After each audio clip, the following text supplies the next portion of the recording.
our traditional owners and also do the council prayer. Newcastle City Council acknowledges that we are meeting on the traditional country of the Awabakal and Worimi peoples. We recognise and respect their cultural heritage, beliefs, and continuing relationship with the land, and they are the proud survivors of more than 200 years of dispossession. Council reiterates its commitment to address disadvantages and attain justice for Aboriginal and Torres Strait Islander peoples of this community. Almighty God, we humbly ask you to bless this meeting, direct and prosper our deliberations, for the advancement of your glory and the true welfare of the people of Newcastle.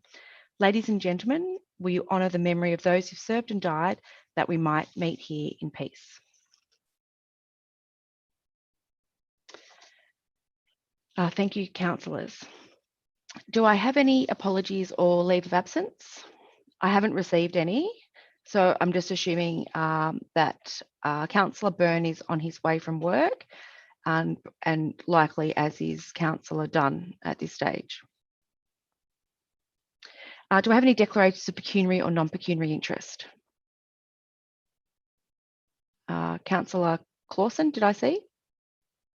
Yes, sorry, thank you, Lord Mayor. I was just looking to type my name into the chat. I'd like to declare a significant pecuniary interest in relation to the third Lord Mayoral minute on the agenda regarding the Wallsend CBD flooding and advocacy with Hunter Water. Hunter Water is my employer, so I will be jumping off the meeting for the duration of that conversation. Okay. Are there any further declarations? If there are no further declarations, I'll go on to the confirmation of the previous minutes from the Public Voice Committee dated the 21st of April and the Ordinary Council meeting dated the 28th of April. Can I have a mover? Councillor Mackenzie, thanks. Can I have a seconder? Councillor Winnie Barts. All those in favour, please raise your hand. All those against? As there are no votes against, I declare that motion carried unanimously. Councillors, hopefully you've been able to see the Lord Mayoral minutes that have been uploaded to your iPad. Is that Councillor Elliott? Yes, Councillor Mackenzie? It's Councillor Elliott, Lord Mayor. No, the passcode that I was provided by the staff is not working on the iPad, so I'm not able to access the hub. Okay, so what I might do is ask that they get emailed to you. Thank you. Hopefully council services can take care of that. And while we do that, I'll just go through the substantive agenda and call out any items for discussion or items that we don't need to discuss, just like a normal process for our council meeting. Lord Mayor? Yes, councillor? Can you hear me? Yes. I just had a look at this. The Lord Mayoral minute has come through, and it's got about the mentioning of the sewerage to Hexham, which is a great thing. And but I'm a property owner there, but like it's less significant, you know. But and okay. I won't be leaving, but yeah, I'm happy to see that come before us, because I've had a lot of conversations with Jeremy Barth about that. Thank you. Okay, thank you. I'll have that declared as part of the declaration of pecuniary and non-pecuniary interest. Thanks, Councillor. Thank you. Councillor Elliott, can you let me know when you've had them emailed to you? Thanks. Yes, I will, but I can only access emails on my telephone because IT has not been able to provide emails to me on my laptop, and I can't get into the iPad. So it'll be very difficult for me to participate in tonight's meeting trying to read off a phone.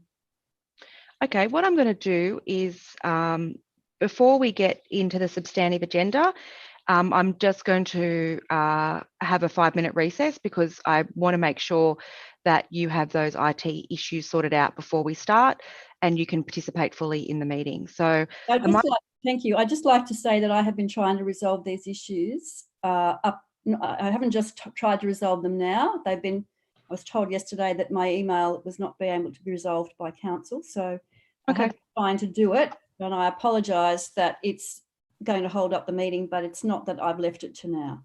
No, I understand. I think that the best thing we can do in this situation, and I note that the COVID-19 COVID-19 situation is not a smooth process, always meeting online. So, you know, in a situation where we're in chambers, we'd be able to print, when there's IT problems, you're able to print and provide hard copies. So we can't do that at the moment. So we do need to get an IT resolution for you.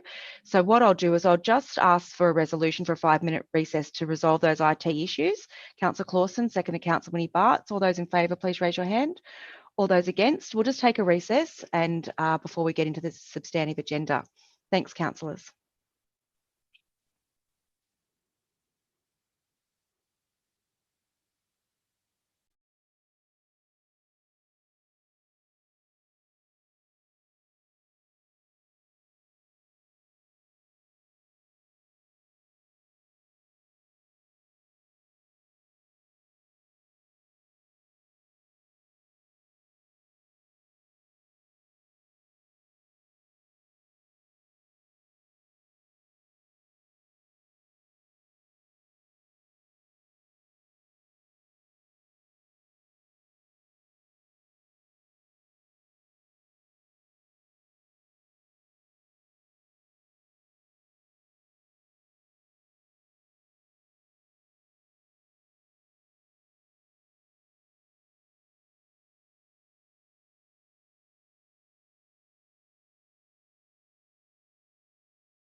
Into the minutes because everyone is here and does have access to them. The first minute I'd like to commend to you this evening, councillors, is a condolence motion for a former alderman and Newcastle City Councillor, Dennis Nichols. the condolence motion notes with sadness the passing of the former City of Newcastle councillor, Deputy Lord Mayor and Union Leader, Mr Dennis Nicholls. It recognises his enormous contribution to the betterment of the lives of working people and all Novocastrian. Through his roles as an official for the Australian Manufacturing Workers Union from 1981 to 2001, he was also the president of the Trades Hall Council from 1983 to 1997. He was also an alderman and a City of Newcastle councillor from 1986 to 1995, so quite a long term on council, several terms, and Deputy Lord Mayor of the City of Newcastle from 1987 to 1989. He was also a director of the Labor Cooperative Group from 2002, a director of the Hunter TAFE Foundation and from 2000 until his passing, and a member of the BHP Steelworks Transition Steering Team. It also notes that he was a Newcastle Rugby League legend, playing 110 first grade matches for North Newcastle and Central Charlestown, winning a first grade premiership with the Blue Bags in 1967 and making his Newcastle representative debut in 1968. I'd like to, with your permission, send condolences to the Nicholls family, his wife Iris, friends and comrades and former teammates.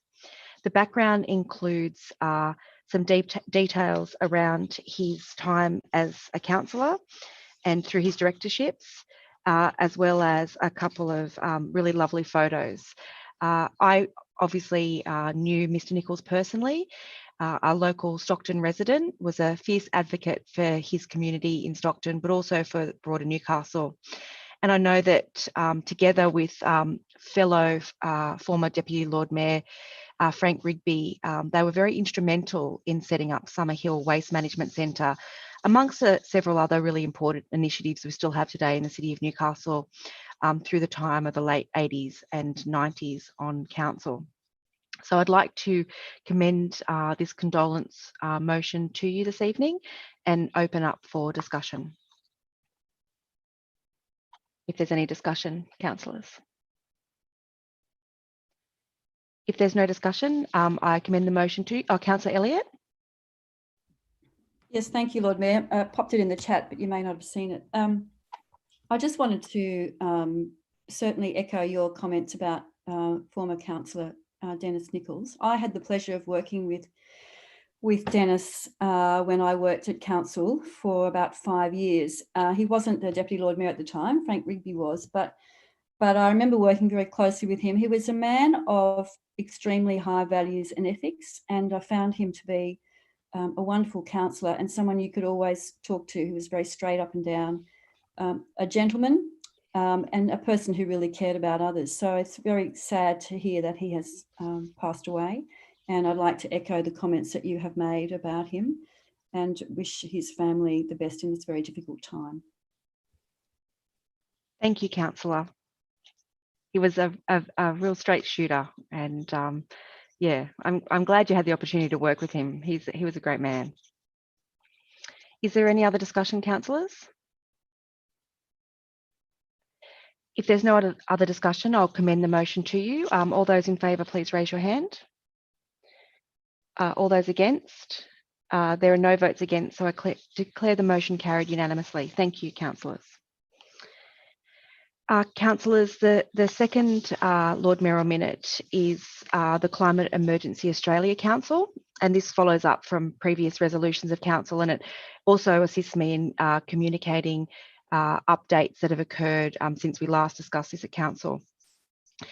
This is a long minute, but to summarise, it notes that we are in the engagement process of our 2025 Climate Action Plan, and we're looking at building on the achievements of the existing 2020 Carbon and Water Management Action Plan that was originally adopted back in 2008.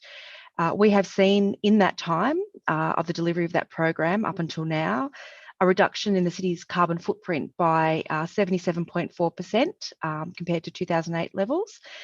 And that has seen a reduction of 17,500 tonnes of carbon dioxide for the year to date. It's equivalent to taking around 4,000 cars off the road. We've secured, as you're all aware, 100% electricity sourced from renewable sources, and also delivered a 5 megawatt solar farm at Summerhill. We have reduced our overall energy usage by 14.5% and upgraded the street lights through the city. And obviously we need to work with Ausgrid to do that.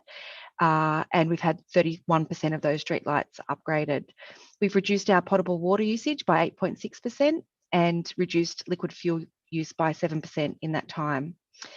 It also notes that we're considered a national and international local government leader when it comes to strong action to address climate change. And it recognises that we have previously declared a global climate emergency and formally committed to the principles and targets of the Paris Climate Agreement. It notes that expert testimony of the Bureau of Meteorology's head of climate monitoring on the 25th of May to the Royal Commission into the National Natural Disaster Arrangements, that climate change has already seen the lengthening of the fire season in Eastern Australia by additional 4 months since 1950. It notes that the City of Newcastle's continued commitment to a just transition and economic diversification of our region, including following the recent release of the Grattan Institute Start with Steel report, which further reports efforts for a just transition in the Hunter, outlining the viability of high-tech, global competitive, renewable energy-powered green steel jobs in our region, and an attachment to that is provided. It also receives a briefing from the Climate Emergency Australia, that's the attachment B, noting that following a workshop that was held on the 15th of February this year at the National Climate Emergency Summit, over more than 70 local councils attended, represented by the more than 115 attendees from local government. At that meeting, they endorsed the formation of the Climate Change Australia as a national network of government and sector partners to provide the climate change leadership that Australia needs. We would endorse the formation of Climate Emergency Australia and commit to the principles of a Climate Emergency Australia Council. And in doing so, we would commit to continued advocacy for climate action within a just transition framework, shared knowledge of what works and what doesn't work with other member councils, take part in joint advocacy campaigns, use jointly developed messaging in public and international communications, and identify opportunities for resources for collaborative approaches to the climate emergency. Work together and provide input to CEA projects, identify issues, barriers and opportunities in project implementation, and refer these to the CEA Strategic Advisory Group. I have, in commending this motion to you councillors, this is often on our agenda for discussion, and not just in this term of council, for many terms of council. And I note the work that this council did back in the late 90s under the leadership of the former Lord Mayor Greg Hees and the Pathways to Sustainability Conference, that allowed us to then become a leader in environmental initiatives as well as managing the effects of climate change. We have been at the forefront of this discussion in the City of Newcastle for many decades, and the importance of a just transition is known to us like it's not known to any other region in this country. And it is always a crying shame, and I know I do mention it at every opportunity since I was elected to council in 2008, that it was such a shame at that time we could not get an emissions trading scheme to actually price carbon in our economy. And if we had done so, I think we'd be seeing significant reductions in emissions throughout the country today. That lack of leadership at a federal level has left us in the position we are in today. And I think it is really important to join with other local government areas so we can take real action on climate change and share the lessons learned from the City of Newcastle and the amazing staff we have working in this space, and also make sure that we do what is right, not just for the City of Newcastle, for the region, but also for our country in addressing what is a climate emergency that we are all in. I commend the motion to you and open it up for discussion. Any discussion, councillors? Councillor Mackenzie. Thank you, Lord Mayor. I completely agree with most of the points that you've made, and I think I'm very happy to endorse your call for us to join the Climate Emergency Australia organisation and to commit funds to the success of that organisation. And I couldn't agree more of the importance of our council being one of the members or one of the founding members of that organisation. You'll recall in May last year, we were the 18th council in Australia to declare a climate emergency. Since that time, over the sort of 18 months, or sorry, it's the 12 months really, since then, now the total number of councils that have declared a climate emergency in Australia is 96. That's an extraordinary groundswell that represents roughly a third of Australian residents, citizens are now living in a council area with a declared climate emergency. That's an extraordinary groundswell of support for these initiatives. In terms of the progress that we've made during this term of council, is something I think we could all hang our hats on as being one of the key achievements, noting those comments that you raised, 77% reduction in our climate footprint, our emissions footprint compared to 2008 levels. I think there's barely an organisation in the world that can claim that kind of achievement over that period of time. Other points that have been raised in the preparations for the Climate Action Plan, which I note there's a roundtable occurring on Thursday, which I think it would be a good idea for as many councillors as possible to participate in if you are available, is that our emissions footprint now consists of about 92% transport-based. That represents an extraordinary opportunity for this council to lead the way in terms of no longer being preoccupied with the stationary energy impacts, but now moving to that the consequences of moving away from fossil fuel-based transport. There's not very many councils in the country that are at that advanced stage of considering how to minimise and to mitigate our carbon emissions and our greenhouse gas impacts. We've already made a number of initiatives in that regard too, with looking into switching to electric vehicles for our waste management fleet and other initiatives involving electric vehicle charging around the city, another one which was launched just last week. So in short, I think our presence on that in that organisation is critical. I think our achievements are something which provide us with the opportunity to share with other councils just how important that is. And I think we continue to play that role that, as you rightly point out, began in the 90s, was followed up with the greenhouse plan, was followed up with our carbon and water management plan, and in the coming months will be capitalised on again through our climate action plan, which I look forward to seeing before this council in July. Thank you, Lord Mayor. Thank you, Councillor. Calling for any further discussion, I've got a call from Councillor Elliott in the chat. Thank you. Yeah, thank you very much, Lord Mayor. I'm sorry, I'm trying to catch up, having those difficulties. I endorse what Councillor Mackenzie has said, and I'm quite happy to support this Lord Mayor Minute. I just noticed, though, have I missed something? I noticed Councillor Mackenzie said something about committing funds to it, but I don't think there's any funds being committed at this stage. Does that come back to us later? That would come back through delegations. They're through the network and the discussions, and that's attachment B. We've had a briefing paper sent to us on the climate emergency, the first 12 months. And that was sent on the 24th of April, and part of the impetus and the fact that we're doing our climate action plan and this had progressed to this stage is why I thought it was pertinent to bring it back to councillors this evening to share this information.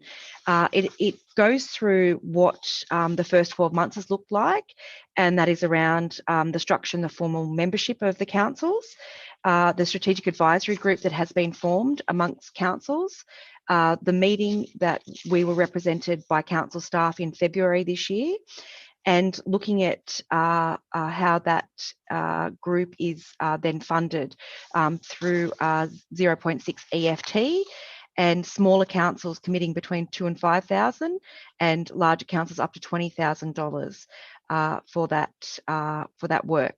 So that's included in the budget in attachment B. Thank you. I didn't get that far. Thank you. Okay. Is there any other discussion, councillors?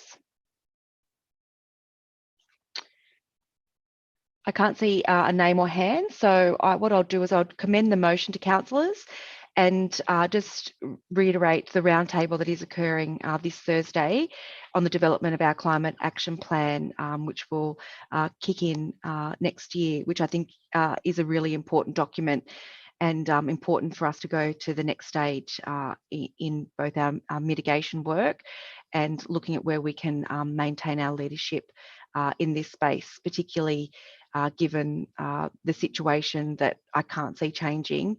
And it does sadden me, like it would many councillors. I can't see that changing at a federal level. And the fact that we could not get an emissions trading scheme with a progressive federal government back in 2007 and 2008 will be the bane of our generation's existence, in my opinion. So with that failure, I think that it is exceptionally important for local government to really take leadership on this issue. All those in favour, please raise their hand. All those against? I declare the motion carried. Thank you, councillors. Councillors, the final Lord Mayoral minute is correspondence and the updated submission following up from many discussions we've had that I wanted to share with you this evening. And it is the draft submission, the submission that we made based on many discussions at council for the draft determination on prices for Hunter Water Corporation when it was out on public exhibition, and that determination is being made by IPART, and they would start from the 1st of July this year. The minute that I commend to you acknowledges and congratulates Mr. Darren Cleary on his appointment as Managing Director at Hunter Water Corporation at the end of last month. It also notes that IPART recently called for submissions on the draft determination for prices for Hunter Water Corporation, and that we provided the submission, which is at attachment A. I know they are public documents, but I just wanted to make sure that was brought to council's attention, because I know that the two issues raised in this minute have been discussed many times with very unanimous support at council. It also welcomes Hunter Water Corporation's proposed discretionary expenditure on recycled water and stormwater neutralisation. It also requests the submission for the inclusion of funding for Hunter Water Corporation from 2020 to 2024 Capital Works Program. In particular, the widening of the Hunter Water stormwater channel through Wallsend to support our initiatives and investments for new bridges that alleviate risk to property and life from flooding. It also advocates for the connection of sewer services to the township of Hexham. Noting the channel widening at Wallsend and connection of sewer services at Hexham projects could provide significant opportunity to create local jobs, and that also provides an immediate and significant stimulus for the local economy. And that a copy of our submission has also been forwarded to the Minister for Water, Property and Housing, the Honourable Melinda Pavey MP, for her consideration as well. Finally, looking at our draft budget as well, that's been out on public exhibition, and noting that our previous support for this, it commits the estimated $17.2 million to complete the bridge upgrade through the entire Wallsend Town Centre, as well as the $3.5 million for the property acquisition as required for ongoing flood mitigation works. It, however, notes that the investment alone will only result in minor improvements and continued flooding for the town centre, had the not anticipated reduction in flood damages and risk if the Hunter Water channel widening is not widened to 21 metres through the town centre. So the widening, as we all know, is a very vital part of implementing all of the infrastructure required in the flood risk and mitigation plan. I acknowledge and commend the staff and the contractors on their work on the completion of the Tyrrell Street Bridge that was completed at the end of March on time and on budget. That has been very welcomed by the local community, and is a very successful piece of infrastructure.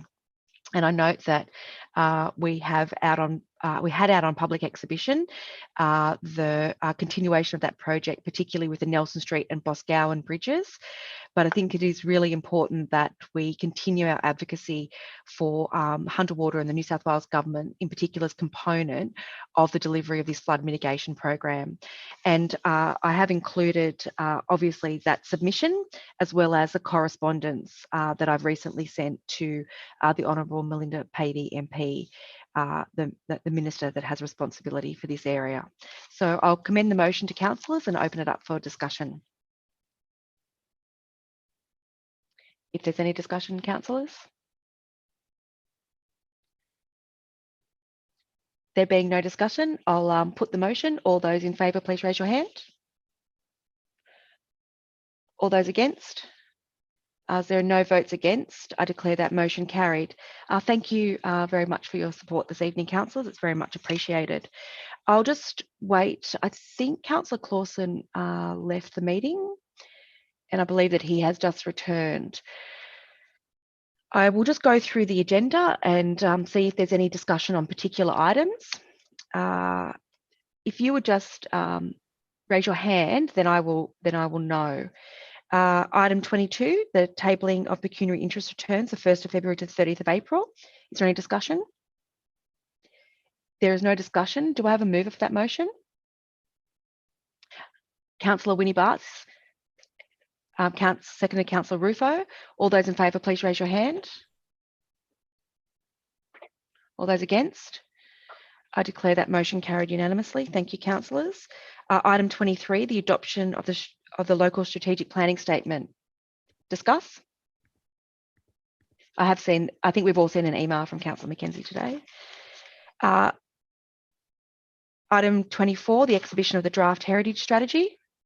Is that a discuss? Yeah. Item 25, the adoption of amendment to Newcastle LEP 2012, create a new heritage item for Parkway Avenue, Newcastle. That's a discuss, okay. Item 26, adoption of the updated East End Stage 1 streetscape plan. Okay, I've got to discuss. Item 27, Crown Reserves Management, devolved land. Discuss? Is that a discuss? Okay. Item 28, March quarterly budget review statement. Discuss? Discuss? Item 29, executive managed performance report. Discuss? Okay, that was almost a futile exercise, councillors. We'll go to item 23, adoption of local strategic planning statement. Do I have a mover for the recommendation? Councillor Mackenzie, do I have a seconder? Councillor Clausen? Thanks. Thank you, Lord Mayor, and thank you, Councillor Clausen. I'm moving this with the recommendation with a small amendment which I circulated to councillors earlier today, which I'll just put in the chat, which basically alludes to the fact that this plan underscores decision-making and planning for this council for the next 20 years, during which time, as we've discussed earlier this evening, will be a critical opportunity for us to make critical transitions in relation to addressing climate change, particularly carbon neutrality and the achievement of carbon neutrality. That's very present in this document. There's a range of both actions in the implementation plans and as elements of the visions and goals of this document that relate to the achievement of a climate safe future for the city and beyond. And the purpose of this amendment is just to make sure that we don't bury the lead, I guess, in terms of ensuring that right up front we recognise that 20-year time frame is critical to the achievement of carbon neutrality and a climate safe future. The only other point I'd like to make just in relation to this, the local strategic planning statement, is just to acknowledge the work of the Livable Cities Committee and my fellow councillors, Councillor Church, Councillor Winnie Barts, who played a key role in coordinating expert input into this and promoting it through networks. I think the contributions that have been made by community submissions have improved the plan quite a bit. And it was good to see all of those submissions were taken seriously and considered deeply in the redraft. I think what we've arrived at is a very powerful document, which I feel very proud to say will guide some of the planning decisions for this city going forward over the next 40 years. Thank you, Lord Mayor. Thank you, councillor. Is there further discussion, councillors? Councillor Clausen. Thank you, Lord Mayor, and happy to support the amendment that Councillor Mackenzie has suggested. Happy to support the plan and the various pieces of consultation that have been undertaken. It's quite a powerful document, and particularly want to highlight a few things that I think are exceptionally relevant. The beginning I really enjoyed, Lord Mayor, I hope you don't mind me saying, the Lord Mayor's forward, which makes reference to the incremental nature of planning in the City of Newcastle, and particularly the work that was done in the late 1990s by the late great Greg Hees, and the work in really establishing Newcastle urbanism as a concept, and with a vision statement around mixed use urban villages that are supported by integrated transport. I think that is a vision that has served us well to date, as certainly as the city has transitioned over that last period, as we've seen densification happen in different corridors across the city. And also with particular respect to the current COVID situation, the opportunity it provides as people are returning more and more to their homes, that are walking around their local parks, that are looking for things to do in their local neighbourhood centres. The planning work that we've undertaken over very many decades has certainly established a sensible trajectory for the future growth of the city of Newcastle. I particularly want to draw council's attention to the first planning priority, which is around active transport and transport in general, and just acknowledge the journey that this council has been on to make sure that we have genuine planning at a state level and supported by the Greater Newcastle Metropolitan Plan to link both transport and land use planning. That is something that is quite new for the city, but we're already seeing some early signs of success. And certainly this document will hopefully continue those successes in future plans and development that activity that we see across the city. So very happy to support the enormous amount of work that's been undertaken on this local planning strategy. Thank you, Councillor. Is there any further discussion, councillors?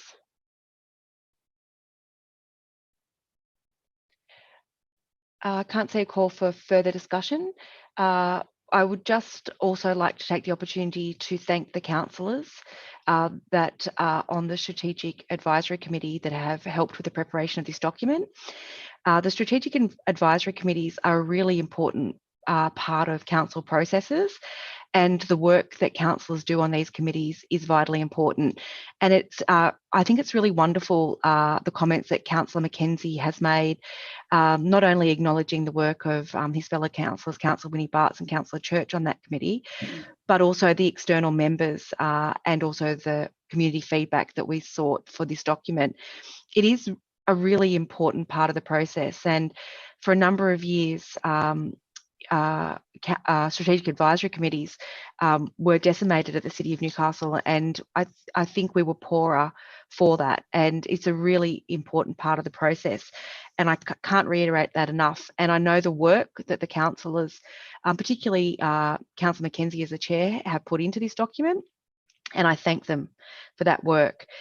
We are very fortunate also at the City of Newcastle to have not only current staff working in this area, but former staff that have gone before us. And we have been able to, unlike other councils, just update previous strategies in a way where we can align our community vision with also these planning statements. And although this has been mandated by the state government that all councils need to have one, I acknowledge that we have for many decades had a local planning strategy here at the City of Newcastle that has contributed significantly to the development of our city and suburbs in a way that is in line mostly with community expectations, unlike other areas in New South Wales and around the country. And that really important work has been done predominantly by and implemented by the staff at the City of Newcastle. So I thank them. This is a very large body of work that all councils have had to go through throughout New South Wales. And I note that the population increases here around, for the timeline on this document is around 40,000 extra people in the City of Newcastle. And that is probably at the lower end of the scale, I would imagine, in the coming years with the potential that this city has. And having said that, the more fine-grained work that we can do on this document and after this document will actually provide an increased sense of livability in the city. And that fine-grained work really does increase that. And as Councillor Clausen has said, I think there's a really new appreciation for walkability, being able to cycle, natural assets that are in neighbourhoods access to local parks and local facilities. And I think it is so vitally important, and it is absolutely one of the most important roles of local government. So I thank the staff in the work in the preparation, but I also really commend the councillors on this committee, as well as the chair, for the work they've done in refining this document. So thank you. Councillor Mackenzie, would you like a right of reply? No? Okay. I'll put the motion as moved and seconded. All those in favour, please raise your hand. All those against? As there are no votes against, I declare that motion carried unanimously. Thank you, councillors. Councillors, the next item on the agenda is the exhibition of the draft heritage strategy. Do I have a mover for that motion? Councillor Winnie Bartz, do I have a seconder? Councillor Duncan, thank you. Would you like to speak to the motion, councillor? Thank you, Lord Mayor. I'm delighted to bring this motion to us, the exhibition of our draft heritage strategy, and put it forward to the people of Newcastle for comment and consultation, because in reference to what you discussed earlier around dissolution of committees, we've seen very little movement in this area for around the last 15 years. So the purpose of our draft heritage strategy is to provide a framework for the management of our heritage matters, ensuring that we not only meet our statutory obligations, but importantly, we also meet community expectation. So celebrating our cultural heritage and diversity forms a pretty integral part of the fabric of Newcastle, and balancing the preservation of heritage while also still allowing opportunity for growth is pretty much key to our success. I'd like to take this opportunity to acknowledge Tom Smith, the City of Newcastle's Heritage Planner, who deserves a great deal of kudos for this strategy. I have had the pleasure of chairing the working party, whose breadth of knowledge and input has been second to none. So some of the representatives were from the Aboriginal Land Council, Heritage New South Wales, the University of Newcastle, the National Trust, and also included community and industry representatives. I'm particularly proud of the work around our Indigenous cultural heritage. The strategy contains concrete actions that will ensure our Aboriginal heritage is managed, preserved and celebrated in accordance with our Aboriginal heritage management strategy. I'd like to also take this opportunity to raise the possibility of a workshop to councillors after this feedback is taken and from staff, and look forward to this exhibition, after this exhibition, that this heritage strategy will actually be able to help us towards a concrete delivery plan that meets the expectations of our residents. Thank you. Thank you, councillor. Are there any other speakers? Would you, sorry, I can see a hand up. Oh, Councillor Mackenzie.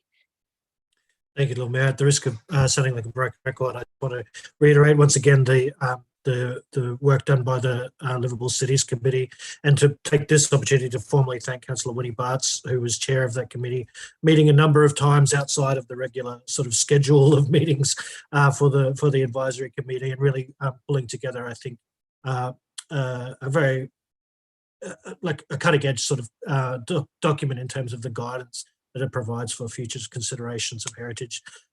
This was a strategy which was well overdue in terms of an update. And I think what we've got now to go out onto public exhibition is a really clear statement of just how critical the preservation of heritage, both Indigenous and non-Indigenous, is to the future direction of planning in the city. And I think it's a credit to everyone involved, the clarity and yeah, the clear-headedness of which this strategy articulates that objective. Thank you, councillor. Is there any other discussion, councillors? Just making sure. If there's no other discussion, would you like a right of reply, Councillor Winnie Bartz? I'll put the motion as moved and seconded. All those in favour, please raise their hand. All those against? There are no votes against, so I declare that motion carried unanimously. Councillors, the next item is the adoption of the amendment to the Newcastle LEP 2012, creating a new heritage item for Parkway Avenue, Newcastle. Do I have a mover of the motion? Councillor Duncan, do I have a seconder? Councillor Byrne? Would you like to speak to the motion, councillor? Lord Mayor, yes, thank you. It's following on from that last discussion, it's interesting to note the significant number of submissions from people about Parkway Avenue following the broader work on that new draft heritage strategy. In the Hamilton South Garden suburb HCA results, 88% of respondents agreed that Parkway Avenue should be included as a landscape heritage item in the Newcastle LEP.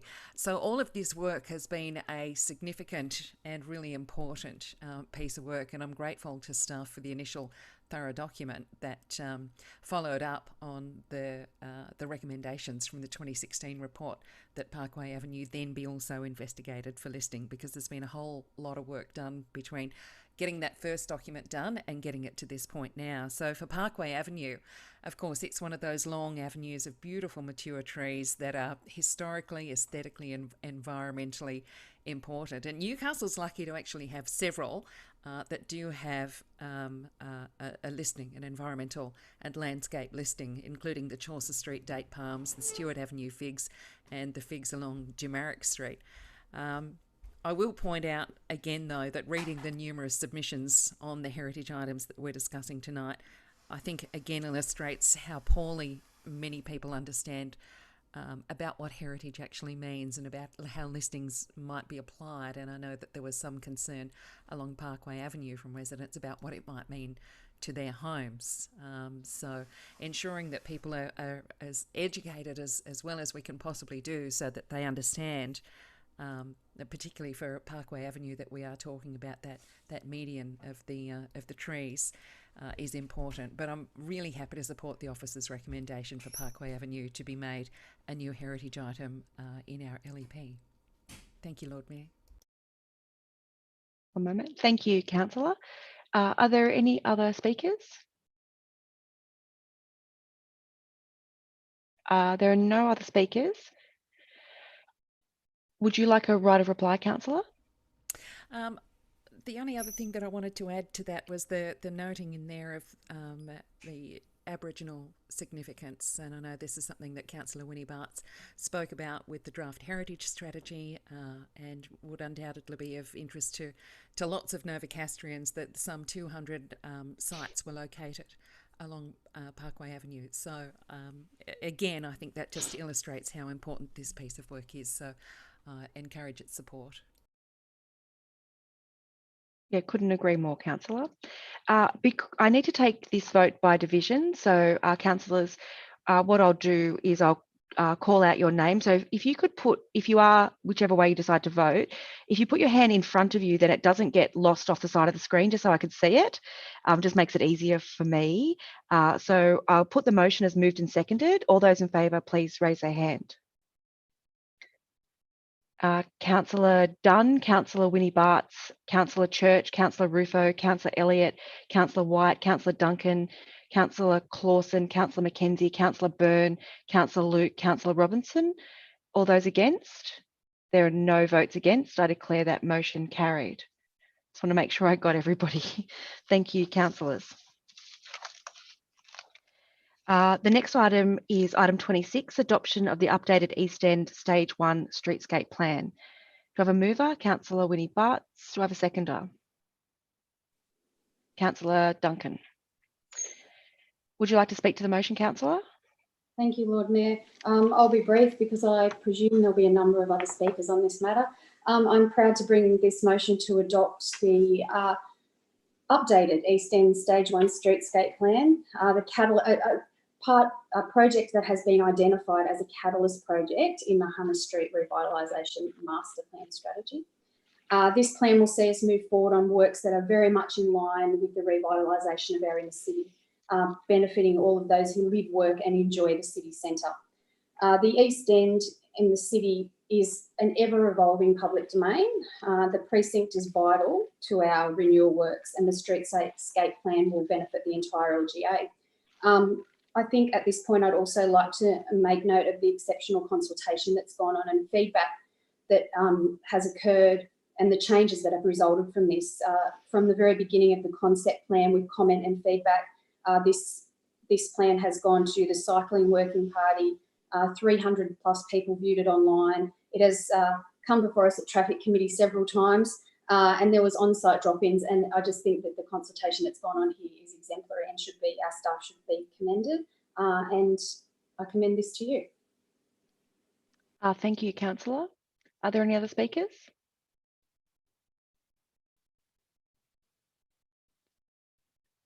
If there are no other speakers, I'll put the motion as moved and seconded. All those in favour, please raise your hand. All those against? There are no votes against. I declare that motion carried unanimously. Councillors, Crown Reserves Management, devolved land, item 27. Do I have a mover of the motion? Councillor Duncan, seconded Councillor Luke. Thanks. Would you like to speak to the motion, Councillor? No. Would you like to speak as seconder, Councillor Luke? Are there any speakers for the motion? Councillor Clausen. Thanks, Lord Mayor. Happy to speak very briefly in favour of this report.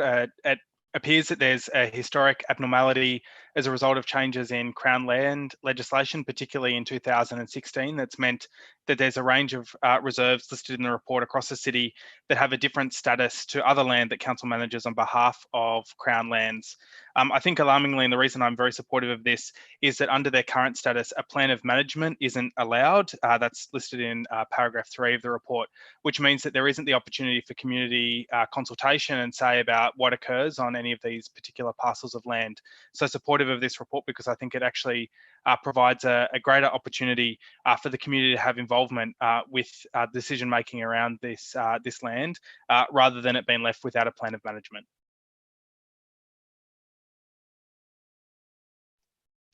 Thank you, Councillor. Is there any other discussion, councillors?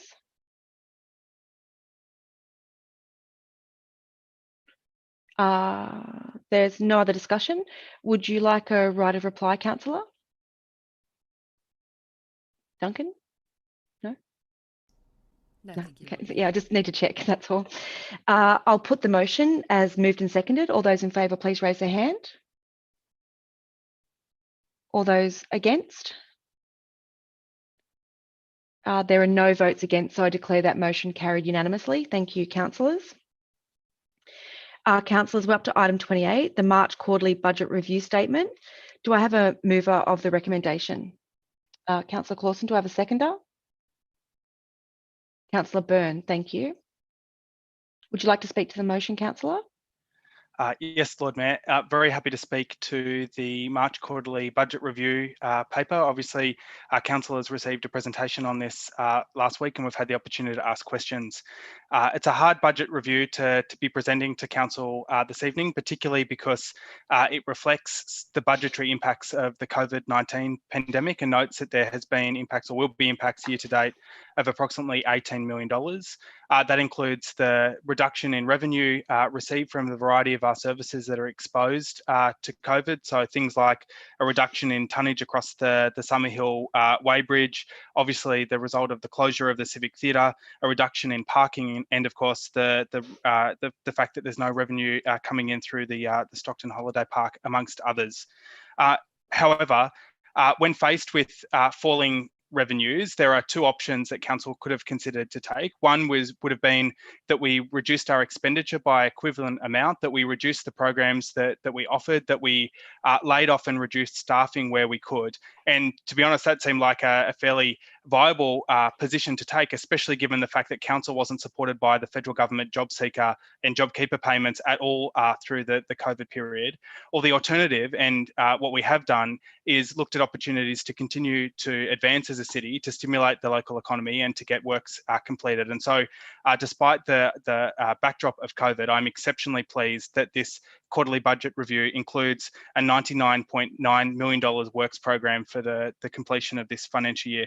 I think that is a really positive achievement of the council. It is the right thing to do during these times, especially given the financial strain and stress that have been experienced by so many right across Newcastle and the broader Hunter community. And so I'm glad to see that staff are recommending to us that we do continue to deliver infrastructure works and particularly increase our capital work program for the remainder of the financial year. And hopefully too, we've already been told for financial years to come. Councillors, one other thing that I just wanted to draw councillors' attention to, and it's unfortunate that there's been a series of misinformed comments made on social media and in the media regarding council's overall financial position, and particularly with relation to our cash reserves, of course, that are held in interest-bearing accounts on behalf of council. There's been some comments about the amount of money that council currently has in unrestricted reserves, and just wanted to note the notation on the report that at the end of the financial year, we're expecting to have $24 million in unrestricted reserves in total. Now, that's a prudent amount, but that's only the equivalent of about 1.2 months of operations at this council. So I certainly think that we need to be very careful when we're making comments about the amount of unrestricted reserves that we have. It's certainly not enough to sustain council for a long period if we were to stop collecting revenue altogether. I'm happy to support the report. Thank you, Councillor. Are there any other speakers? Councillor Church. Thank you, Lord Mayor. Tonight we're considering the March Quarterly Budget Review Statement. I would like to refer to media release which was issued on the 13th of May, where the CEO made the statement that income will fall by around 18 million at June 30 and that COVID-19 is completely to blame. To me, this is just deceptive spin of the highest order and seems calculated to scare ratepayers. What this media release fails completely to recognise is that while income has fallen, so too have our costs. Now, the two biggest areas where revenue are down are charges at the Summerhill Waste Management Centre and in interest income. However, these are offset by a $7 million reduction in the state waste levy and an increase in some state and federal government stimulus grants. The actual net loss is closer to 12 million, not 18 million, according to council's own documents. But this fact didn't make it into this deceptive and misleading media release. Councillor Church, I know that every time this is on the agenda, you speak to it in a certain way, but it's no different while we're on a Zoom meeting. It's our code of conduct and our code of meeting practice still applies. It's inappropriate to pass dispersions on not only other councillors, but also staff members. And I think it's really important that councillors maintain that. And while you may have questions and you may not like the answers, or you have not even put the questions to staff, I think it is important that the language that you use does not reflect poorly on the very hard work that a lot of our staff do, particularly in this area. So I don't know if you've actually put questions to them and you haven't had a response, or this is just a show for tonight, but the language you are using is inappropriate towards our staff. So I'd ask you to refrain. Lord Mayor, the forecasts in the March Quarterly Review are based on the assumption that council will spend the full $100 million allocated for capital works. We have seen in previous years that despite these lofty goals being trumpeted, the organisation has frequently failed to meet that rate of expenditure and completion of jobs. Now, I want to point out that is not a criticism, it's just the reality of the capacity and resource allocation for a council of this size. This review shows that as of March, just $60 million in capital works has been spent, and that would require this council to spend $40 million in 90 days to meet the forecast. I'm concerned that we are selectively quoting negative figures in the media. We seem to be talking down the financial strength of this organisation, and I contend that we're trying to build a case, I think, for another rate rise. Armed with this information... Councillor Church, you can't just make stuff up unless you're suggesting that there's going to be another rate rise. Is that what you're suggesting? Lord Mayor, I think that's the matter of a notice of motion later in tonight's agenda. Pardon? So unless you're suggesting a rate rise, you need to stick to the facts. You can't just make things up. Armed with the information, there's clearly a case, I think, for us now as a council to make some small adjustments over the next 2 months to reduce some non-essential expenditure. And I believe with that discipline, we could bring in a balanced budget for 2019-2020. And I think this March Quarterly Budget Review Statement gives us those guidelines and some direction as to how that can be achieved. Certainly. Are there any other speakers? I'll just note that the only way in the quarterly review process to balance that budget would be to cut jobs at the City of Newcastle. And I don't think that that is anything we should be considering at the moment. So if Councillor Church, if that is what you're proposing, to cut jobs at the City of Newcastle, I think you need to be upfront and clear about your intentions to our staff and our employees in this very difficult time. Lord Mayor, that's not my intention. I believe that we can make some changes to our capital works program and simply delay some expenditure into the next financial year. Again, you need to be very clear about what you're proposing, what works you're going to delay, and the effect that will have on our staffing levels. And I actually think the exact opposite. This is a time when government actually needs to spend on infrastructure, not only to ensure and protect jobs, but create jobs in our local economy. Are there any other speakers? The CEO would like to make a comment. Thank you, Lord Mayor. A couple of points. One, Councillor Church, we don't have another 2 months in order to identify savings. We're at the 26th of May, so we effectively have another 4 and a bit weeks. So I'll respectfully disagree with your belief that there is a mechanism for us on the 26th of May to deliver a balanced budget. Separately, again, I respectfully remind you that in terms of the works program, approximately only 30% of the works program is OPEX. So if we have a forecast budget deficit of $8 million, it's a figure more than double that would have to be cut from or delayed, as you put it, to the works program in order for us to at this stage identify savings that would equate to a balanced budget. Also recognising that virtually the entire works program that is forecast to be delivered this year, which is $99.99 million, is under contract, and therefore for us to delay or suspend would be potentially a breach of contract. Quite frankly, it simply isn't possible to in any meaningful way adjust the works program to deliver any sort of significant savings. Further, I'd question what the merit of delaying a component of the works program is by a month, simply in order to kick it down the road by a month, because you're simply just putting that deficit into the following year.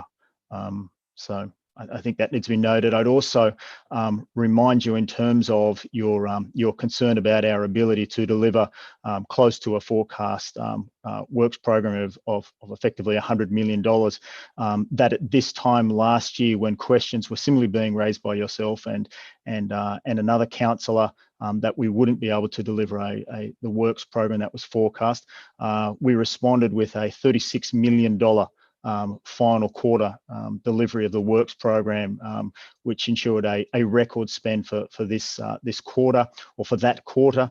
And before that media release was put out, I personally spoke with the Director of Infrastructure and Property to confirm his belief as to our ability to remain on track to deliver the works, the budgeted works program. I can only go off his assurances.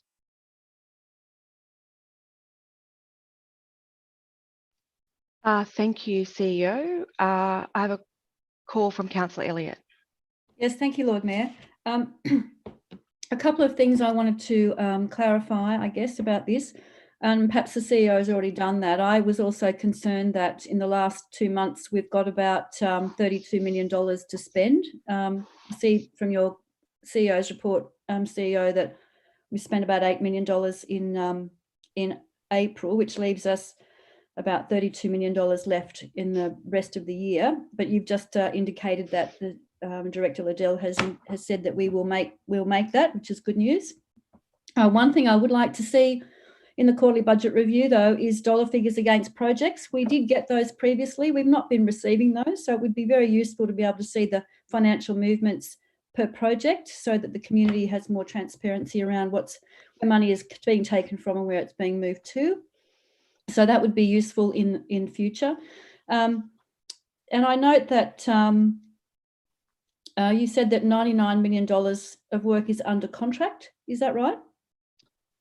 No, Councillor Elliott. I said virtually all of the works program is under contract. Now, obviously, there's a component of the works works Actually, program that is delivered by our staff. I did take a note, and you said $99 million is under contract. The remainder of the $99 million is under contract. Is that right? Councillor Elliott, as you're aware, there is a component of the $99.9 million works program that is delivered by our staff. The remainder of it is delivered predominantly by local companies. That, of course, is done via contract. So those, I just wanted to clarify those figures so the $99.9 million is either committed by our staff costs or it's committed under contract at this present moment so that we will meet it. Is that what you're saying? No, Councillor Elliott, it is impossible to definitively say that we will deliver let's call it $100 million works program, because of course we are reliant on invoices being received within effectively a week of the end of the financial year. So we are in the hands of third parties as to whether the invoices will be received. But all I can say is, as recently as a conversation with the Director of Infrastructure earlier this week, was that we remain on track to deliver the works program. I must say, I'm sorry if I seem confused, but you said that it was they're under contract. Now you're saying you're waiting for invoices. Under contract means you've entered into contracts with companies to deliver the works by a certain period of time. Whether or not they give you their invoice in this year or next doesn't matter. It's like accrual or cash accounting. It doesn't matter. If you've entered into a contract with somebody, then you know that work is to be delivered at a certain price. If they're late with their invoices, it doesn't make any difference, does it? It's still yes, it does, Councillor Elliott. No, Councillor Elliott. Just one second, both of you. We are under normal code of meeting practice, and I just had to give a warning to Councillor Church. Questions normally go through the chair. I totally recognise this is an unusual situation and Councillor Elliott is confused, and I expect a reply, but if you could just wrap your question up and I'll put it through to the appropriate director or CEO. So if you could go ahead with an answer, but there needs to be a level of order in the meeting. Thank you, Lord Mayor, and I do apologise. It is a difficult situation when we're on Zoom. I agree. I'm happy to put that question through just to clarify your understanding of how accounting works in local government, because I think it is important, because accusations fly around very easily, and staff are often left in these situations to actually correct the process and the record, and there'll be plenty of opportunity. This report was given to councillors almost a week ago. If there was confusion around this report, it's a normal practice for those questions to be put on notice during the week to the relevant director or manager in these areas. And I note that you do that, and I've received a memo on questions you put on notice today that it's not part of this discussion right now. But I would say that council meetings is not an opportunity to denigrate our staff. So I will now go to the CEO to answer that question. Councillor Elliott, I'm happy to provide you in writing so that it's very clear for you the accrual process in terms of the end of year financial statement. It's not as simple as a case of a contract being entered into a financial year and therefore costs attributed to the contract being apportioned to that financial year. We are in the hands of a third party to send us invoices if they are not received for the works that are done in that year, for whatever reason, that they are asleep at the wheel or they're not in a great rush for the money, then unfortunately or fortunately, the costs are attributed to the next financial year. I also remind you of the one issue that none of us can control in terms of delivering a works program, and that is weather. When we have days like we have the last couple of days, it's very difficult to proceed with a works program. I do reassure you that as of this morning, our delivered works program is $75 million with a month to go.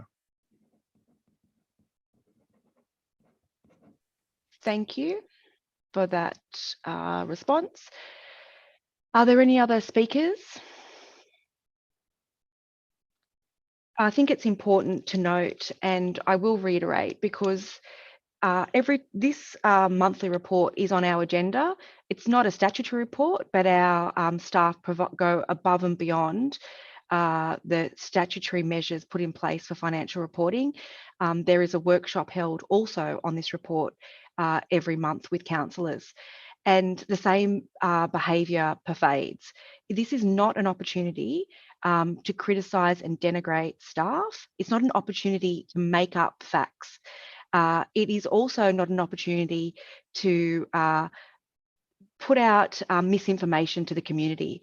And I can see that happening, and I've seen it happening for a number of years every time this item is on the agenda. For example, tonight, there was a discussion about just chopping $16 million out of our works program, and that was somehow a wonderful solution to the city with no detail.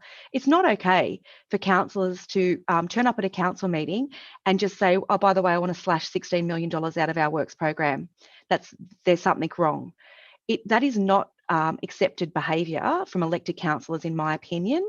And if you are making proposals where you are slashing potentially $16 or $20 million at our works program, what that actually means is from today, if we went on Councillor Church's advice that he just gave us all, from today, all our staff would down tools. Down tools. Because he's done with the works program, we have to down tools today to make sure we come under his churchonomics budgeting. That's not okay to drop this on council staff and fellow councillors. When we had a workshop on this last week, we had a workshop every month on our budget updates. And this misinformation that gets reported on for whatever reason is beyond me. I would also note and like to thank our staff, particularly our infrastructure staff and our Director of Infrastructure, who I know is at this meeting. We delivered a record works program last financial year. And what they are aiming for in a COVID-19, in a global pandemic, is a works program that is larger than last year's. I think that is entirely admirable and a wonderful thing to even aim for, let alone achieve. It is a phenomenal effort to keep this city going through a global pandemic, to ensure the protection of jobs at the City of Newcastle, given that, of course, our revenue is affected. And unlike other councils, because we don't solely rely on rates at the City of Newcastle and we have diversified income streams, we are actually more exposed during this global pandemic. Our staff have worked phenomenally hard through setting up an emergency response team back in February and going through the details of shutting down, temporarily suspending many of our services, ensuring that our staff remain employed, our community remains connected. I can't tell you the enormity of that work. And as we go to open up services, to have elected councillors just turn up, denigrate, run down our staff, like severely denigrate them in a public forum, given the work that they have done, particularly in a global pandemic.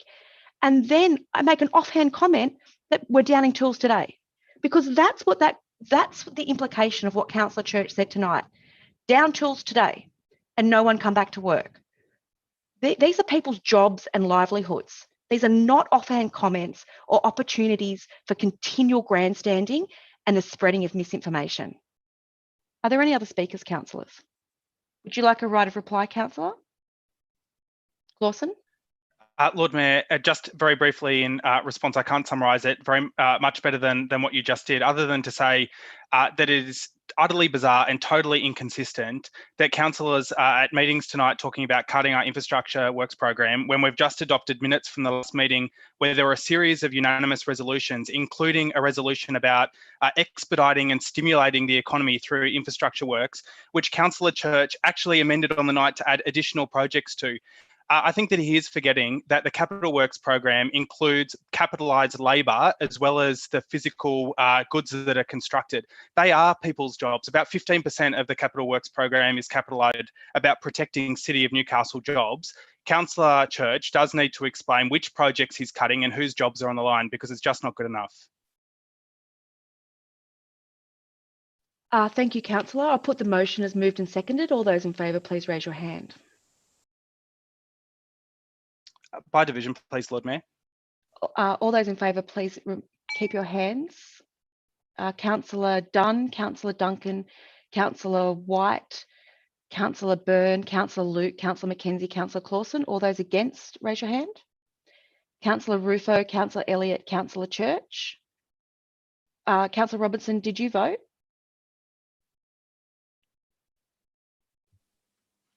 I get sick of hearing this argument every month. Councillor Robinson, if the debate is closed, did you vote? Yes. Which way did you vote? No. Okay, against is Councillor Robinson. I declare the motion carried.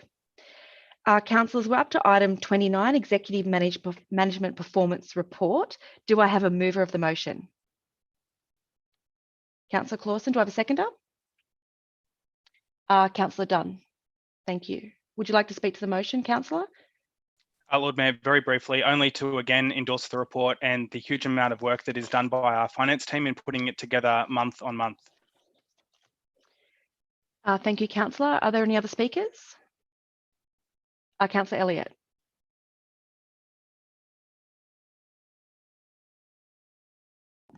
Sorry, I just having difficulty finding my mute button there for a second. Yes, I have a couple of comments. One is that the CEO's report, which provides us with quite a good picture on the revenue side, doesn't seem to give us a summary on the cost side, and which means that in the summary we don't actually get the net figure. So I think it's for the community's benefit, particularly, it would be useful to get the net figure in the summary, because if we looked at the loss in revenue of 12 million and our costs though are down by 18 million, the picture looks slightly different. So you have to go looking otherwise to find the net figure, and it would be useful in future, CEO, if it was possible for us to have the cost side and the revenue side with a net figure, if that's possible in future. Is that possible? Councillor Elliott, the figures you referred to were for the March quarterly review. We're debating or considering, or you are considering, the executive monthly performance report for April. Yes, actually I've given you the wrong figures. I do apologise, but we don't have the cost side in your CEO report. Am I right? You have the revenue side? I'll put that question through to the CEO. You can answer it now or take it on notice. Lord Mayor, I'll take it on notice. Well, it's probably best. I'm sensing some confusion from Councillor Elliott. I'm happy to take that on notice, and perhaps you could clarify your question in writing after the meeting, if not now. Happy to do that. Certainly. I think this just goes to my previous point, and I note that Councillor Elliott has, because we've got a memo, put through some other questions on notice. If there is some confusion around those reports, and I note they are detailed information, if councillors can, even today on the day of the meeting, get those questions through to the appropriate staff to give them an opportunity to provide thorough and detailed answers before the meeting, that is going to be the best outcome to provide up-to-date and accurate information for us to discuss at council meetings. Is there any other discussion, councillors? I can't see a call from any further discussion. Would you like a right of reply, councillor? I'll put the motion. All those in favour, please raise your hand. All those against, please raise your hand. Lord Mayor, could we do that by division again? Apologies, Sure. I didn't realise we were going to do this again. That's okay. Could everyone just put their hand in front of their body so I can call the names out? Thanks. Councillor Dunn, Councillor Duncan, Councillor White, Councillor Byrne, Councillor Luke, Councillor Mackenzie, Councillor Clausen, Councillor Winnie Bartz. All those against, please raise your hand. Councillor Rufo, Councillor Elliott, Councillor Church, Councillor Robinson. I declare the motion carried. Thank you, councillors. We're on to Councillor Duncan. Thank you. Over to you, Councillor Clausen. Thank you, Lord Mayor. This is an important resolution. It's designed to provide clarity to ratepayers, especially those that are experiencing financial difficulty due to the COVID-19 pandemic, to provide certainty to our staff and to correct the record on a number of misinformed public comments regarding council rates. As has been routinely acknowledged at council, the City of Newcastle provides a range of services that benefit not just are the direct residents of the Newcastle LGA, but also the residents of Greater Newcastle, the Hunter, and by extension the state. No other council operates a civic theatre and playhouse, a network of regional libraries, a regional scale art gallery and museum, patrol beaches and 2 spectacular ocean baths, a park and ride system and Black Butte Reserve. Yet we do all of this, as well as the standard roads and rubbish, on a standard rate base. This motion seeks for council to collect the 2.6% rate peg in the next financial year, exactly the same as all other councils in the Hunter and 126 of New South Wales' 128 councils.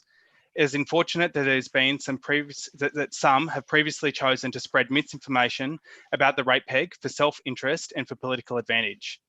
The rate peg is set in New South Wales independently by IPART, as has occurred every year since 1977. The peg is based on the local government cost index and allows council to only recover the impact of actual annual inflation on the delivery of our services. It means that council's actual financial position and purchasing power is unaltered year on year. This motion doesn't shy away from the fact that the application of the rate peg will see the average residential rates increase by 66 cents a week, or $8.61 per quarterly instalment, or $34.42 across the year. It notes, however, that this amount is partly impacted by the significant increase in property values since the last series of rate notices were issued. As the motion notes, the average residential unimproved land value in the City of Newcastle has increased by $43,000 since our last rate notices were issued. As councillors are aware, land values are assessed and determined independently by the New South Wales Valuer General on 3 yearly cycles and can be challenged by property owners. As a result of the changing land values, this motion also notes that there will be 41,281 residential properties and 2,600 business properties that will actually pay less in rates from 1 July than what they did last year. Indeed, it's worth noting that business rates will actually fall by an average of $277 from 1 July. Some suburbs will see particular benefits, including a decrease in rates of $445 in both Hamilton and Mayfield, $588 in Hamilton South, $1,000 in Jesmond, and by over $600 in Hexham, Wallsend, Maryland, and Elmore Vale. This motion doesn't diminish the fact that some people are doing it tough in our community as a result of COVID-19. Indeed, the very purpose of this motion is to ensure that we can provide genuine and meaningful hardship to those that are impacted by the COVID pandemic. As at point 10 of the motion, it notes the results of the ABS household survey released on the 1st of May, which showed that in the 18 to 65-year-old bracket, 35% of households were worse off. And of the over 65 age bracket, 20% of those households were worse off. It's easy to understand why this may be the case when we all hear the news of recent national and local economic data. In the month of April alone, 18,000 people across the Hunter lost their jobs, 10,000 of those in the Newcastle and Lake Macquarie local government areas. These people are in genuine need of financial assistance. Point 11 clearly summarises the purpose of this motion. Instead of proposing a one-off politically motivated reduction in rates of just $34 per year and introducing cuts and austerity to council that threaten the services that we deliver, as has been suggested by some, this motion instead proposes that we continue a fit-for-purpose, tailored hardship scheme that can provide meaningful assistance to those in need. Our community and economic resilience package has already provided more than $1 million in assistance to households and commercial ratepayers, as well as grants to charity and to support those in need of it most. This motion extends that support by at least a further $2.6 million next financial year and ensures that our financial assistance extends into the COVID-19 recovery. Rates will also always be a complicated subject to discuss with our community. However, this motion aims to clearly present the facts and ensure that we have a mechanism for providing support to those in need. I commend this motion to the council and request your support. Thank you, councillor. Are there any other speakers?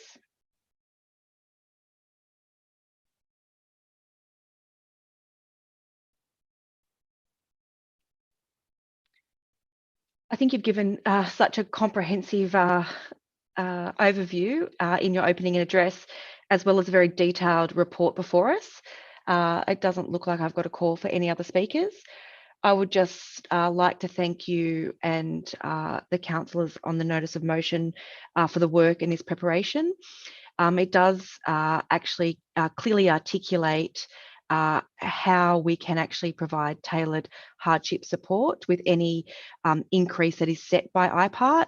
And it does note that 98% of councils are taking that increase set by IPART, but not all councils would have a detailed plan to ensure that that increase is then given to those sectors and those people in our community that need the support the most. And I think blunt instruments when faced with crises or challenges that are not predicted or expected, like a global pandemic, may be good as an initial response. But more nuanced, detailed responses, for example, in targeted support through hardship, is definitely a much better response to be giving to our community. And that certainty in this motion also presents certainty in terms of the formulation of a final budget for presentation to us by the staff. So this also makes it very clear the type of support we'd like included in hardship measures, but also makes it very clear our expectations both on the revenue and expenses side of that budget. So I thank you for the work. I think it's also the graphical representation, how low we have the lowest domestic waste service charge compared to any other council in the Hunter region, noting our average rate is very similar to that of Lake Macquarie's, taking into consideration the domestic waste service charge, and noting that it is also not the highest rate by quite some way of councils in the Hunter. But as you did outline, Councillor Clausen, the variety and depth of services we provide. And for my time as a councillor and Lord Mayor, I've always wanted to protect and maintain and embellish our service delivery.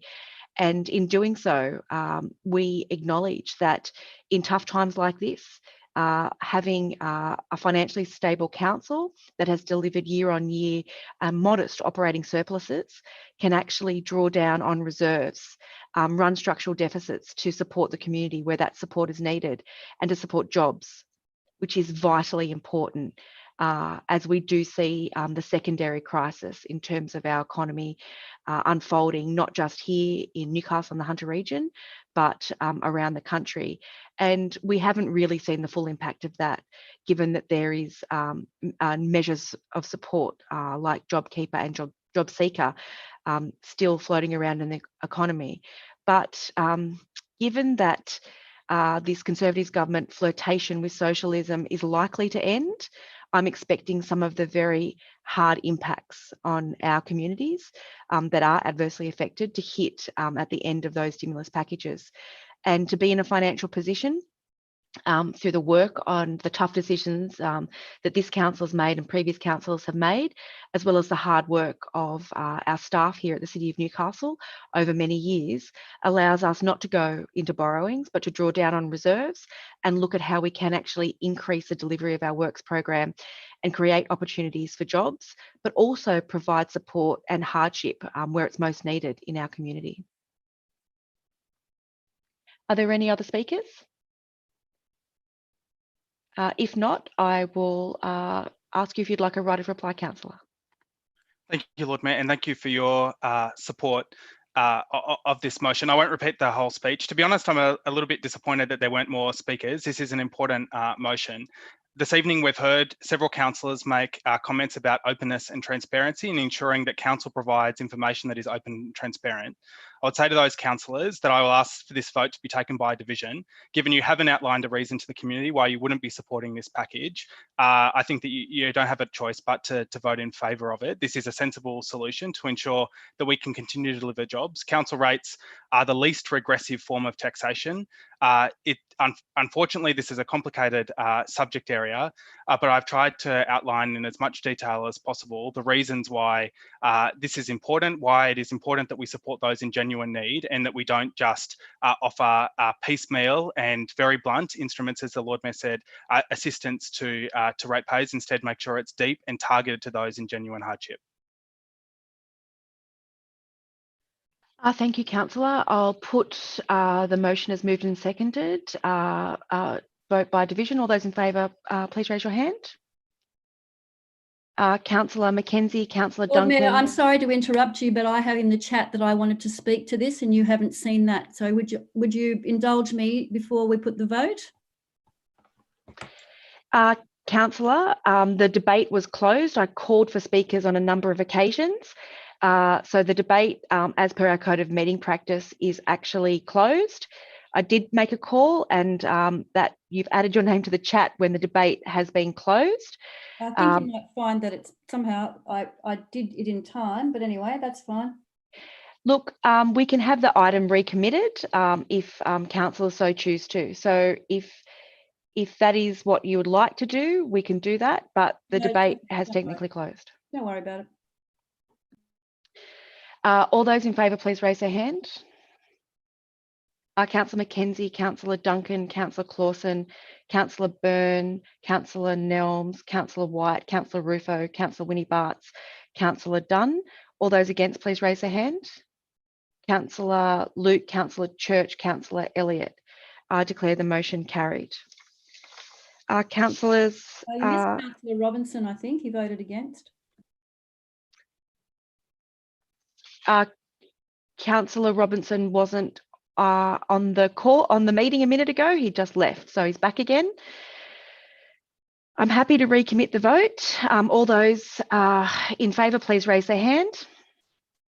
Councillor Mackenzie, Councillor Duncan, Councillor Clausen, Councillor Byrne, Councillor Dunn, Councillor Winnie Bartz, Councillor Rufo, Councillor White, Councillor Nelms. All those against, please raise their hand. Councillor Elliott, Councillor Church, Councillor Luke, Councillor Robinson. I declare the motion carried. Councillors, there is one more item on the substantive agenda in notice of motion, and that's item 11, skilled work regional visa 497s and changes impacting the City of Newcastle. Do I have a mover? Councillor Clausen. Do I have a seconder? Councillor Duncan, thank you. Lord Mayor, I'll only speak very briefly to this one. It's a motion that has been sparked by correspondence from Tony Sampson, OAM, of course, the former Mayor of Gosford and the former DPC Regional Director. He writes in relation to the 491 Skilled Work Regional Visa, which is a Commonwealth Government visa available to people that have tertiary skills that wish to live in designated regional areas. I've included a link in the motion, but and there's also a screenshot in Mr. Sampson's letter. Designated regional areas are listed and prescribed in the Commonwealth Instrument and actually explicitly list the City of Newcastle as a designated regional area. Unfortunately, however, this is an unusual visa because it not only requires the federal government support, it also requires the concurrence of the New South Wales government in order to be granted. Unfortunately, this is another example where there is an inconsistency between definitions of metropolitan and regional. And so while the Commonwealth government says that people can apply for a 491 visa and live in the City of Newcastle, the New South Wales government won't grant that concurrence. And unfortunately, those people miss out. This is particularly important because the 491 visa is a pathway by which international graduates of the University of Newcastle can continue to live and work in the City of Newcastle. And it's a path that's been used over quite a number of years, or it and its previous visas of a similar type. So this motion just calls on us to advocate for there to be some clarity between this definition to make sure that residents of the City of Newcastle aren't missing out on applying for a visa that should be by rights made available, especially given that the City of Newcastle's explicitly listed as an eligible area within the Commonwealth Government's definition of the applicants for the visa. It also asks that we share a copy of the motion with the University, the Hunter Business Chamber, the Hunter JO and the Committee for Hunter. And I particularly note the Hunter Business Chamber has been doing advocacy around this and around similar issues, especially facing international students during the last week and noting their importance to the Newcastle economy. Thank you, Councillor. Are there any other speakers? I'm just checking a call for any other speakers and the chat. I can't see one. I'm very supportive of this motion before us this evening, and I know it's probably an unusual conversation to be having during these times when obviously migration is going to be suppressed. But in discussions, particularly around the city task force and how we ensure that we don't only just reboot our economy here locally post COVID-19, but we also make sure that the region is set up to flourish. This is an exceptionally important part of the future of the region. The only way you can increase population is through net migration, and the attraction of skilled migration is exceptionally important to our gross domestic product, but also to our gross regional product here, and it provides the greatest opportunity here for future economic development and gain in Newcastle and the Hunter-wide region. Would you like a right of reply, Councillor? Thank you, Lord Mayor. It was remiss of me not to mention the fact that this visa, you're right, is about people coming to the City of Newcastle in future and the continued nature of the university, but this also impacts people from overseas that are already here on student visas that are looking for a pathway in order to remain in the country and to continue to contribute with the skills they've gained from the University of Newcastle to Newcastle. And only just to note the total absurdity of this, paragraph 4 in the motion notes that a resident of Adamstown Heights would be eligible for the visa, but somebody living across the road in Adamstown wouldn't be. It's just absurd. I do hope that our advocacy can assist in a solution. Thank you for exercising that right of reply. I'll put the motion. All those in favour, please raise your hand. All those against? I declare that motion carried. Thank Lord you. Mayor, sorry, could we do that by division, please? I didn't realise that was going to be contentious. Of course we can, Councillor Clausen. All those in favour, please raise your hand. Councillor Luke, Councillor oh, it went up and then it went down. Oh, sorry. Just if you just hold it, because then I know Councillor Luke, Councillor Mackenzie, Councillor Duncan, Councillor Robinson, Councillor Clausen, Councillor Byrne, Councillor Elliott, Councillor White, Councillor Rufo, Councillor Winnie Bartz, Councillor Dunn. All those, Councillor Clausen, did I get you? Yes. All those against, please raise your hand. Councillor Church. I declare the motion carried. That ends our ordinary council agenda for this evening. There's only one item that is in our confidential session, and that's the sale of the Frederick Ash Bennett at Wood and Clarendon buildings.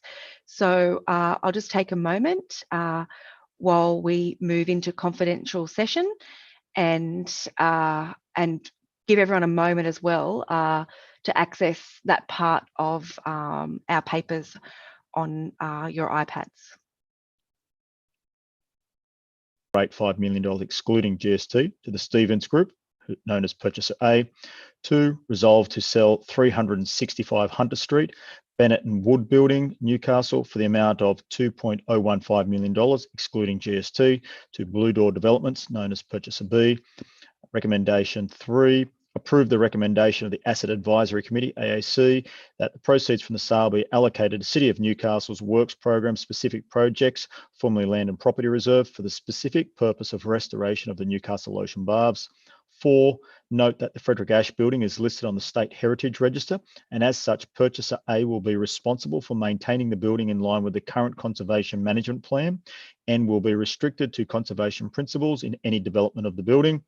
5, further note that the Clarendon Hotel and the Bennett Wood Building are both identified as contributory buildings within the Newcastle City Centre Heritage Conservation Area, and as such, any development application would be required to meet the heritage conservation objectives set out in clause 5.10 of the Newcastle Local Environment Plan 2012. 6, grant authority to the Chief Executive Officer or their delegate to execute all relevant documentation between council and the purchasers. 7, this confidential report relating to the matters specified in section 10A(2)(d) of the Act be treated as confidential and remain confidential until the CEO determines otherwise.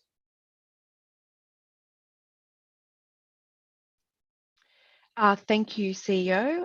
That being our final agenda item, concludes our ordinary council meeting at 8:04.